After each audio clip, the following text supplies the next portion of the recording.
Gayatri college Sanchore के online class में आप सभी विद्यार्थियों का स्वागत है। नमस्कार। बीए द्वितीय वर्ष राजनीति विज्ञान विषय के अंतर्गत हमारे विचारक अरस्तु के आज हम दास्ता के संबंध में विचारों का उल्लेख करेंगे, समझने का प्रयास करें।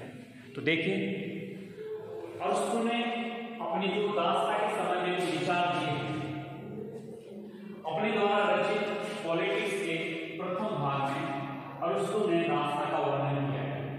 यानी अरस्तु के द्वारा दास्ता का जो वर्णन किया गया है, उल्लेख किया गया है, वो पॉलिटिक्स के प्रथम भाग। देखिए,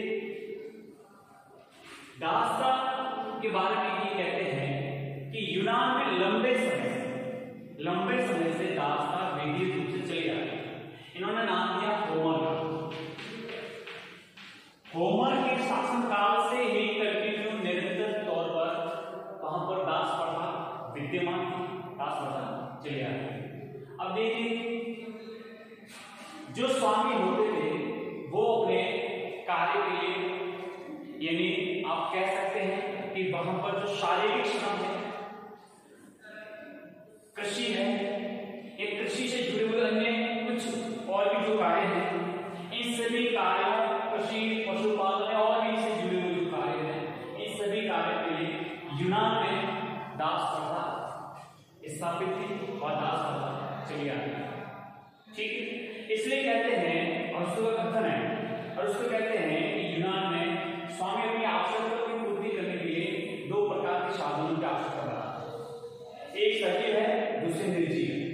सजीव दास, निर्जीव संपत्ति, यानी दास और संपत्ति दोनों से ही स्वामी अपनी आवश्यकता पूरी करते हैं। ठीक है, तो कह सकते हैं कि यूनान के ऐतिहासिक रूप से, यानी होमर के काल से वहां पर दास प्रथा विद्यमान थी और दास प्रथा वहां पर वैध प्रथा थी। वहां पर किसी प्रकार का उसके मतलब विरोध में कुछ भी नहीं था। वहां पर एक परिवार का एक हिस्से के तौर पर उनको मान्यता प्रदान की गई।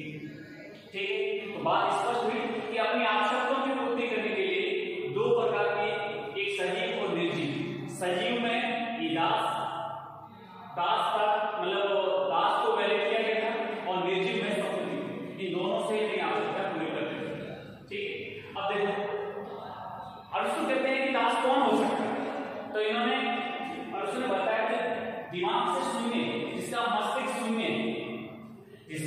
मस्तिष्क शून्य है, कहने का तात्पर्य मानसिक रूप से बिल्कुल मंदित है, शारीरिक रूप से हष्ट-पुष्ट है, लेकिन मानसिक विकास नहीं हुआ है, वो कौन हो सकता है? दास हो सकता है।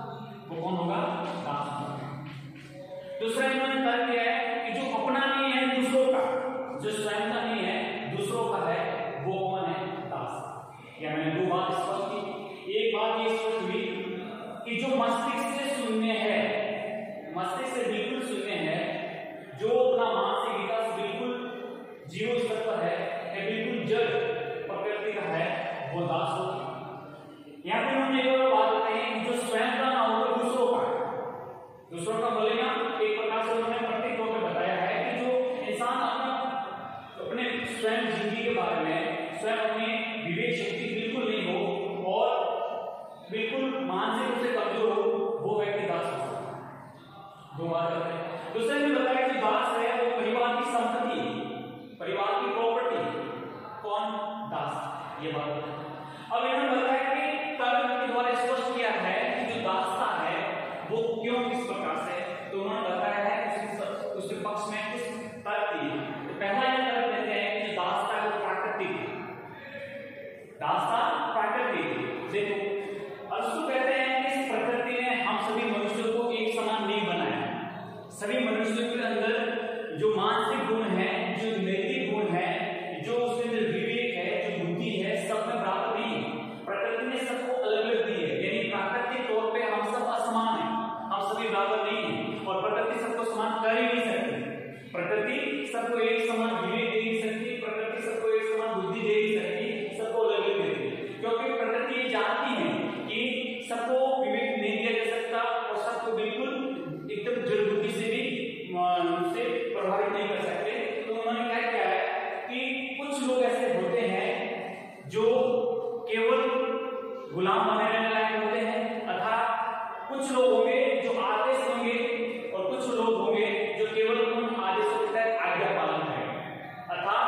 स्वामी, जो आज्ञा देंगे वो स्वामी होंगे और जो आज्ञा का पालन करेंगे वो एक प्रकार से दास होंगे। इस प्रकार से उन्होंने स्पष्ट किया। तो यहाँ पर उन्होंने बताया अलग क्या है कि जो दास है वो प्राकृतिक है, अर्थात प्रकृति ने हम सभी मनुष्य को वैचारिक, मानसिक दृष्टि सबको अलग अलग बनाया। जो विवेक से संपन्न है, बुद्धि है और अच्छे गुणों से जो युक्त है वो स्वामी वर्ग है, शासक वर्ग है और जो आज्ञा प्रदान करते हैं और जो प्राय दिमागी तौर पर या फिर जो कह सकते हैं कि उनके अंदर इतना न तो विवेक है न बुद्धि है, वो केवल आज्ञा पालन में विश्वास कर सकते हैं। तो उन्होंने स्पष्ट किया है कि वो व्यक्ति केवल दास बन सकता है। ठीक है, इसलिए इसको प्राकृतिक तौर पे वैधता प्रदान करते हैं कौन? बात स्पष्ट हुई। दूसरा ये कहते हैं कि जो दास प्रथा है, दास प्रथा स्वामी और सामाजिक यानी समुदाय के लिए लाभप्रद है। क्यों है? देखो, सबसे पहले समझते हैं स्वामी के लिए। उन्होंने बताया है कि जो स्वामी होता है वो कुछ गुणों से संपन्न होता है, कुछ गुणों से युक्त होता है। क्योंकि उसके अंदर बुद्धि होती है, विवेक होती है और जो बुद्धि और विवेक जैसे गुण होंगे, अच्छे उसके अंदर नैतिक गुण होंगे, तो वो व्यक्ति विधायी और न्याय संबंधी कार्य को संपादित करेगा, अर्थात शासन कार्य में भागीदारी निभाएगा। तो विधायी और न्याय कार्य को संपादित करने के लिए उसके अंदर जो बुद्धि योग्यता है, उस शक्ति का प्रयोग करने के लिए जो अपने जीवन की जो आवश्यकताएं होती है, जीवन की आवश्यकताओं को पूर्ण करने के लिए उसके पास दास होने जरूरी होंगे। दास होंगे तो उसके जो पारिवारिक निजी कार्य है, कृषि का काम है, जो अपने भरण पोषण के हैं और जो भी कृषि संबंधित है और जो भी कार्य होते हैं जीवन निर्वाह के लिए, वो सब कार्य कौन करेगा? दास करेगा। जब दास करेगा तो उसको क्या मिलेगा? अवकाश मिलेगा। अवकाश का तात्पर्य कि जो जीवन निर्वाह कार्य है उनको उस स्वामी को नहीं करना पड़ेगा, वो कार्य कौन करेगा?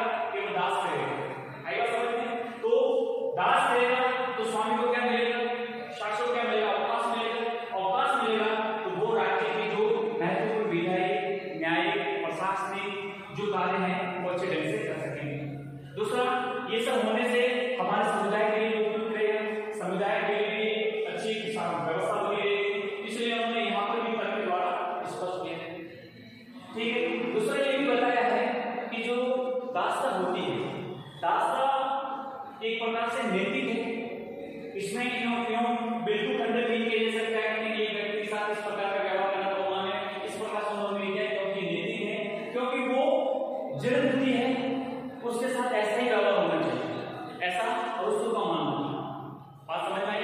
स्पष्ट रूप से इसको नैतिकता प्रदान करते हैं, उसको वैधता प्रदान करते हैं अरस्तु। ठीक है, अब इन्होंने ये भी बताया है कि इस दास व्यवस्था होने से क्या हो सकता है। इन्होंने कुछ और भी बातें बताई है कि दास व्यवस्था होने से अगर कोई सैनिक का जो कार्य है अपने देश की सुरक्षा, अपने राष्ट्र की सुरक्षा, अपने राज्य की सुरक्षा, अगर वो कभी भी अपने कर्तव्य पथ से हटने की कोशिश करे तो वहां पर ये बातें करे कि अगर मैंने देश की रक्षा नहीं की, मैंने अपनी सैनिक सेवा नहीं की, तो मुझे वापस जाकर दास बनना पड़ेगा। तो दास बनने से बेहतर है कि मैं क्या करूं? मेरे कर्तव्य का पालन करते हुए देश की रक्षा करूं। स्पष्ट बात है। दूसरा, जो दास प्रथा है वो दासों के लिए भी उपयुक्त है, क्योंकि अरस्तु का ऐसा मानना था कि दास लंबे समय से अगर स्वामी के साथ रहेगा, किसके साथ रहेगा? स्वामी के साथ रहेगा, तो हो सकता है कि समय धीरे धीरे दास के अंदर अच्छे गुण आ सकते हैं, दास के अंदर विवेक शक्ति जागृत हो सकती है।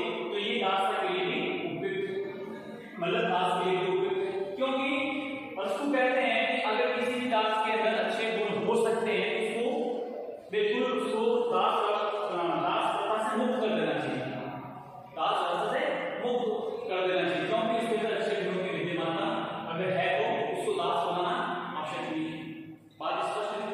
इसलिए कहते हैं कि दास का कोई जन्म नहीं है, दास का बेटा दास बनेगा ये भी जरूरी नहीं है, स्वामी का बेटा स्वामी बनेगा ये भी जरूरी नहीं है। इसलिए यहाँ पर उन्होंने जन्म आधारित होकर गुण आधारित स्पष्ट किया है कि जो दास व्यवस्था है वो गुण आधारित है।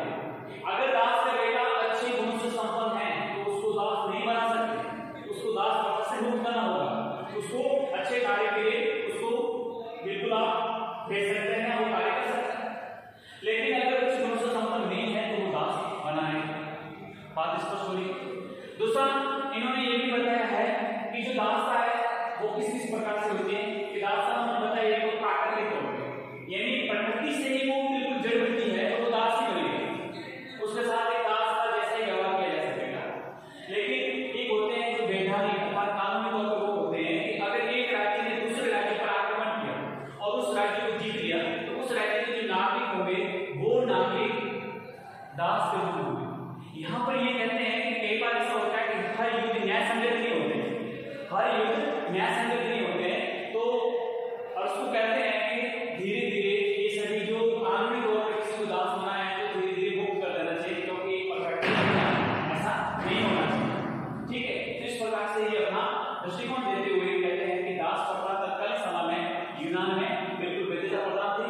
और इनका कथन है कि जिस प्रकार से वीणा के बिना कोई उत्तम संगीत नहीं बन सकता, उसी प्रकार से दास के बिना स्वामी अच्छा जीवन अच्छे कार्य नहीं कर सकते। इसलिए अति आवश्यक है कि दास प्रथा वहां के समाज का एक अभिन्न हिस्सा हुआ करती थी और जो वैधता प्रदान थी। यहाँ तक कि दोस्तों कहते हैं कि यूनान के लोग कुछ गुणों से संपन्न है, यूनान का कोई भी व्यक्ति कभी भी दास नहीं बन सकता। इतनी अपने आप को उनको एक बड़े यूनानियों पर अपना गर्व था कि यूनानी व्यक्ति कभी भी दास नहीं बन सकता, क्योंकि वो कुछ गुणों से संपन्न होता है।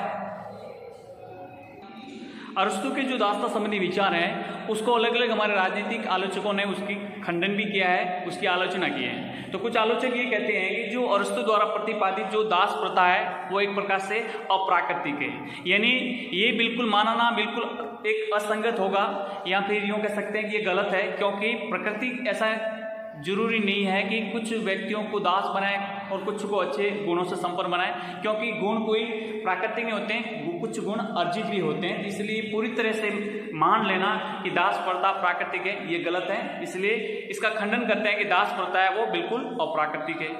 दूसरा, मानव समूह का जो विभाजन है वो जिस प्रकार से ये अरस्तु प्रतिपादित करते हैं वो अब तक ऐसा संभव नहीं है कि कुछ व्यक्ति यही करेंगे और कुछ व्यक्ति यही करेंगे, ये सब अपनी अपनी योग्यता पर आधारित होते हैं। और दास प्रथा आज तक का इतिहास बताता है कि दास प्रथा एक व्यक्ति के द्वारा एक व्यक्ति का शोषण, यानी एक प्रकार का अमानवीय और अलोकतांत्रिक तरीका है। ये तो बिल्कुल स्वीकार्य बिल्कुल नहीं है, इसलिए बारकर तो खुद कहते हैं कि ये पूर्णतः त्यागने योग्य है। कौन सी? दास प्रथा, बिल्कुल उसको स्वीकार नहीं कर सकते। और ये इस प्रकार का जो विभाजन है ये भी कुछ सर्वमान्य नहीं है कि अरस्तु ने जिस प्रकार से बताया है तो औरों ने भी इस प्रकार का स्वीकार किया है, ऐसा भी नहीं है, क्योंकि ये तो एक प्रकार का समाज में एक कलंक के तौर पर है कि एक व्यक्ति के द्वारा दूसरे व्यक्ति को गुलाम बनाना ये कदापि एक लोकतांत्रिक रूप से नहीं कहा जा सकता, स्वीकार्य नहीं कह सकते। अगला उन्होंने उसका और भी खंडन किया है कि ये जातीय अहंकार का प्रतीक है। जातीय अहंकार का ये हुआ कि जो उच्च गुणों से संपन्न है, विवेक और बुद्धि से युक्त हैं, वो व्यक्ति अपने आप को सर्वोच्च मानता है, और जो बिल्कुल कम बुद्धिशाली है तो उसको आप दास मान लेना, ये तो एक प्रकार के मानव अधिकारों का भी उल्लंघन है कि मानव को मानव न समझकर अपने आप को एक अच्छे गुणों से संपन्न अहंकार के रूप में अपने आप को प्रतिपादित करना ये कभी भी अच्छी बात नहीं है।